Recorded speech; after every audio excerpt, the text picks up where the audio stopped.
What's up, broke boys and girls and everything in between? I'm trying to be all-inclusive, politically correct, and shit like that. Today we're taking a look at my beautiful, crappy, old camper van. It's tiny. It's comical. It's absolutely insane, especially when you're next to an 18-wheeler and you feel like you might die. If you need that thrill, this will give it to you more than my motorcycle would. As you can see, it's right-hand drive, and it does come built in with seat tiers. I'll show you guys my beautiful interior here. The outside door handle is broken, so we gotta open it from the inside. This is it. Pretty simple. I love to sleep on the aquarium here. It's very, very comfortable. I know the Craftsman toolbox is still inside the box, but the cardboard has been pretty nice to cook on. I'm pretty happy with that. And we've got my clothing inside the garbage bags back there. It's been working out pretty damn good. Let's open up the back right here. Show you guys the beauty. Pretty damn awesome, if I do say so myself. Obviously, this is not a camper van setup. That's because I really don't go camping with this. I've been camping with it one time in the 6 months I've owned it, and I've been calling it a camper van this whole time. So let's go ahead, get the stuff emptied out, and get the stuff in here as if I were to go camping. This might be one of the cheapest and most economical ways to get into hashtag van life. I'm going to pop open my beautiful Gucci, Hermes, Versace interior right here. I know it's world-class leading and it's 5-star. I know. No need to fawn over it. We're going to go over a full interior tour. Go over all the pros and cons of a vehicle like this and what it's like to take camping and all that. But first, let's go over what it actually is. This is a 1991 Honda Active van. These also come in a pickup version, and they also come in 4-wheel drive. And there's a bunch of different configurations you can get them in. But we're broke boys out here, so we got the absolute base model we could possibly get our hands on. And what that means is that it's got the beautiful 660cc, 37 horsepower, 3-cylinder engine. You're not hearing wrong. 37 horsepower, and it's also only rear-wheel drive. It does not have the 4-wheel drive, which would be pretty cool to take down some little trails. We got the S1000R here, which has a 4-cylinder 1000cc 165 horsepower engine. So pretty big difference. This literally has about 5 times the horsepower that this thing does. And yes, this is a little bit of a casual flex to show off the S1000R, but it's also a good way to show off the size difference between a motorcycle and this van. That's just how small this thing is. It's absolutely comical how tiny it is. Some big things I guess to quickly go over is that yes, it is right-hand drive, and yes, this is legal. These are from Japan, and that's the way they drive over there. They're on the right-hand side, and this right-hand drive stuff does not bother me at all because I've had a right-hand drive R32 Skyline for many years. By the way, a full build series is coming on that. Big turbo, suspension, paint, wide body, all of that stuff. And it also has a 5-speed manual transmission, which is the way to go for me. I'm not a fan of automatics, especially the automatic in this, because apparently they're absolutely horrible. Now let's go over some baseline numbers here. $3,500 for the vehicle itself, $57 to insure it a year. That is absolutely ridiculously low. We've got a couple $100 worth of camping stuff in here, which does vary. So let's just call that $500 of camping stuff. So we've got just about $4,000 tied up here, and it does get over 30 miles to the gallon. So with all those base stats out the way, let's go ahead and roll the intro, and then we can get into all the details.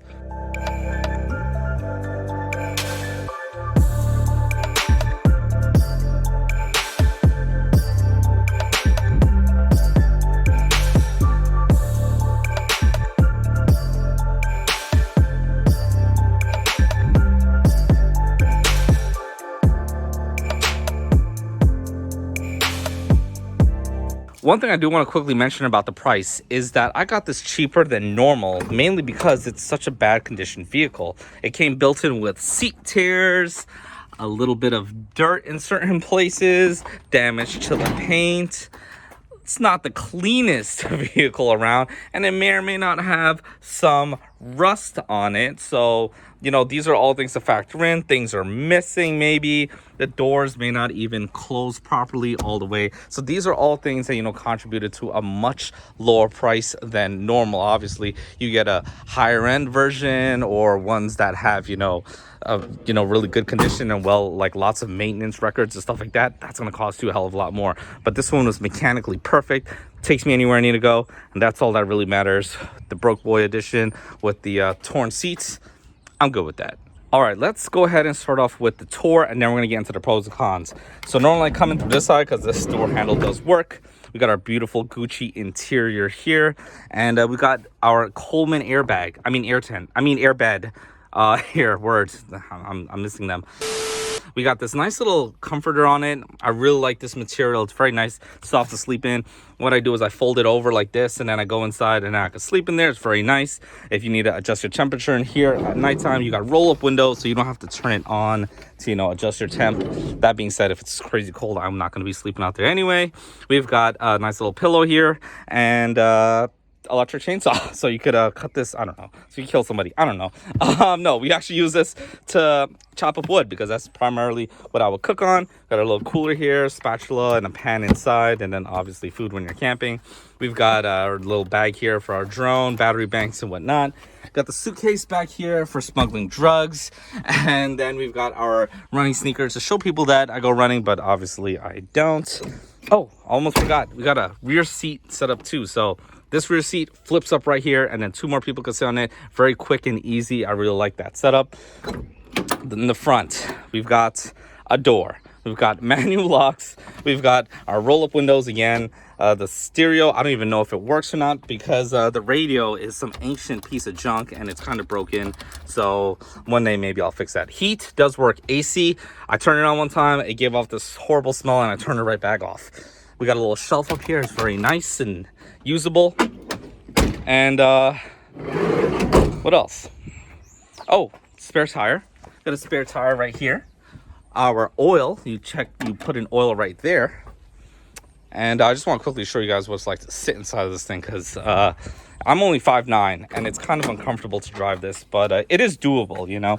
You're just gonna have to stretch while you're driving, and I figured out how to do that. What I do is, since my legs, you know, might cramp up or might, you know, shut off circulation of blood or whatever, what I'll do is I'll stick my foot like that, and I'll literally stand up like this just to get a little bit of a flex in my legs when I'm driving because it is tiny inside of here. You guys can see there's not a lot of space at all.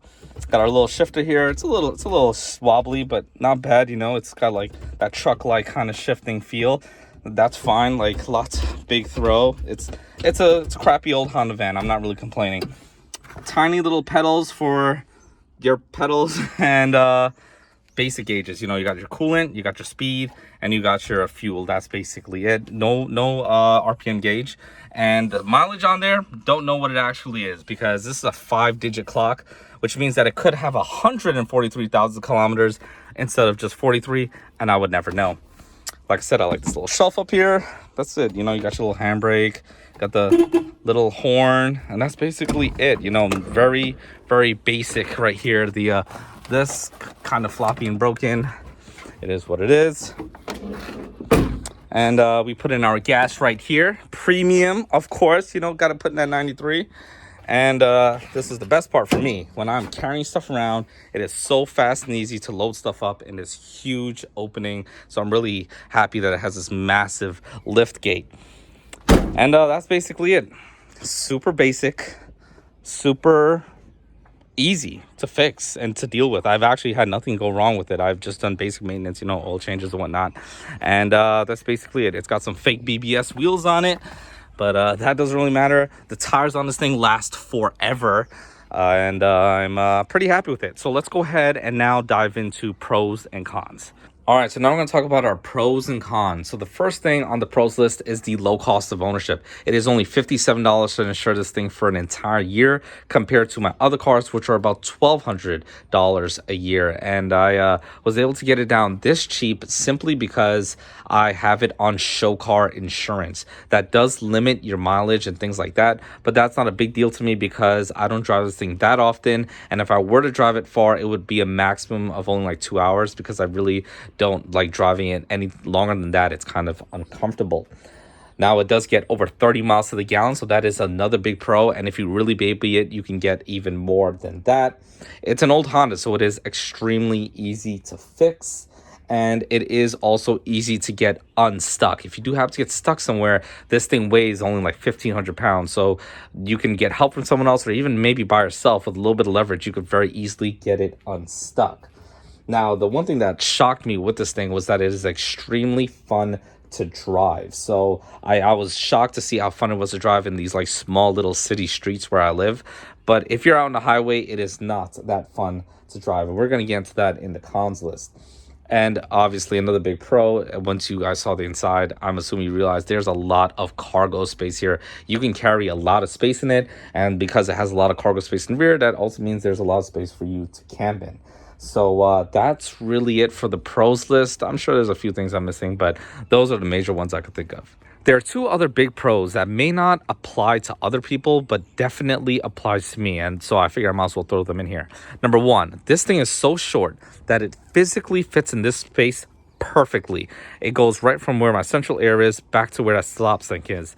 And that is so perfect for me because I literally cannot fit any other vehicle here, not even my 8.6. Yeah, like an initial D sort of 8.6. Yeah, I can't even fit that here, and that's my shortest vehicle. And I have a little walkway back there, so it's nice to be able to walk around the vehicle, walk up here, and then get to my yard without me having to go all the way around to the front. The other big pro is that I can pull this vehicle out from there, drive it like this, and then drive it down my driveway while there's still a vehicle parked here. I'm always busy. I've always got cars going in and out of here, and I don't even have space for all my own vehicles back here right now. But the fact that I could be working on someone's car, and I could have another car in the garage, I could have another vehicle here, and if I need to run to the parts store real quick and it's too cold for me to like maybe take a motorcycle, or maybe I have to go pick up something kind of big, I could just start that up, whip it out of there real quick, run to the parts store, and back right back up, and it's no problem. So we're gonna go ahead and we're gonna park there right now just to show you guys what I'm talking about.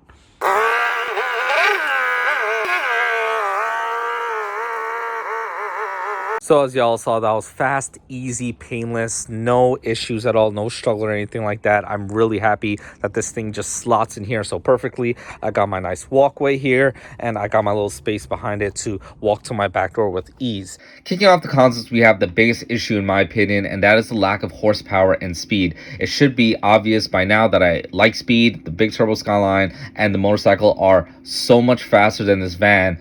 It literally feels like I'm standing still when I'm driving it, even all the way out. If you're not someone that's used to a low horsepower vehicle though, this is going to be a learning curve. It did take me a little while to readjust to how I drive this thing, because you just can't put your foot down and expect the vehicle to go and get out of the way like a normal vehicle would. So if this is something that may affect you, then obviously this is a bigger con to you than it is to me. I just adjusted for it by being a lot more cautious when getting on and off of highways, in intersections and stuff like that, where I might have to gain speed really quickly. The other big issue for me is that it's just a little too uncomfortable to drive for too long.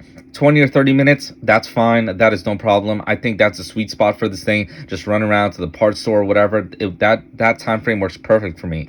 But once we start getting past that, as you guys saw, it is a very tight driver's seat. So what I've had to do is just stretch out, and then I hit my limit at like the hour mark. I just have to get out, stretch my legs, get gas or whatever, and then hop back in. The farthest I've ever driven it was just a little over 2 hours away. So, you know, taking a break halfway through that 2-hour drive, not a big deal at all. But obviously, if you're planning to drive very long distances and the driver's seat is too small for you, then obviously this is a big deal breaker.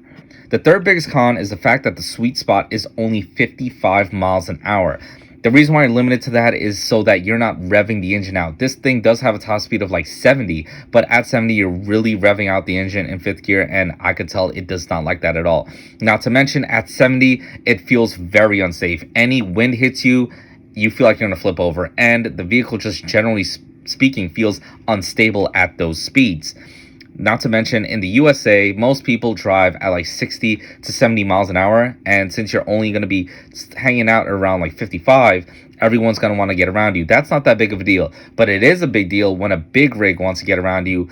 When they're passing you, all the wind and all that stuff coming off of them just really shakes the vehicle around a little bit. So these are things to consider if you're going to be doing a lot of crazy long trips and passing trucks and stuff like that all the time. The fourth thing I can really think of is the lack of safety. This has no safety in it at all. If you flip over, there's no roll bars on the top. There's no crush zones in the front or the rear or the side. So if you hit someone and there's a front impact, your knees are essentially the crush zone. If someone hits you from the side, your arms are the crush zone. So there is no safety in this thing at all. It is kind of a death trap. I'm not gonna lie. You just got to kind of just be extra cautious like I am. I've been driving for a while. I've put many miles in it. I just be extra careful to avoid, getting into accidents and stuff like that. The last issue with the vehicle is the fact that it's from Japan, and that means that certain parts may be kind of hard to get for it, but there is a company in Canada named Right Drive, and they pretty much have everything you need for this thing, and I've been pretty happy with the customer service. I've bought stuff from them. It does take a couple days to get stuff, but that being said, it is an old Honda, so it's still going to run and drive very well. Of course, things will break. It is a normal vehicle, but I don't think it'll break in a significant way where it may leave you stranded. If it does, well, it is what it is. That's just one of the cons of a vehicle like this. And of course, there are other smaller issues with the vehicle too, like I have to fix the AC, and it has roll-up windows, not electronic windows and stuff like that. But these are all sacrifices you've got to make if you want something like this. And for me, it is a vehicle that I just use to run around, grab parts here and there. I take it camping once in a while, and it's just kind of a fun, quirky vehicle to have around, so it's not really big issues for me.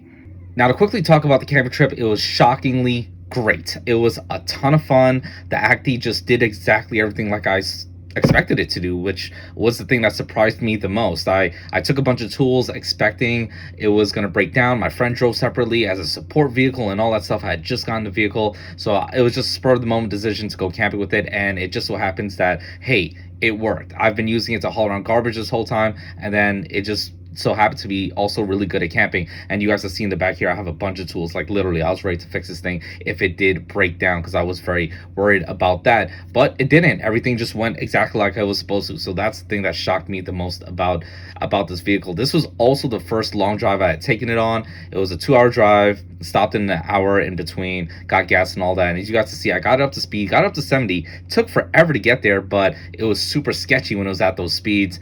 And that was my first real experience with that, and it made me realize, yeah, I probably should not be going that quick in this thing. Made our own burgers and all that stuff. My friend's a photographer, so here's a clip of me just driving down a trail to get to a spot where he wants to take some pics.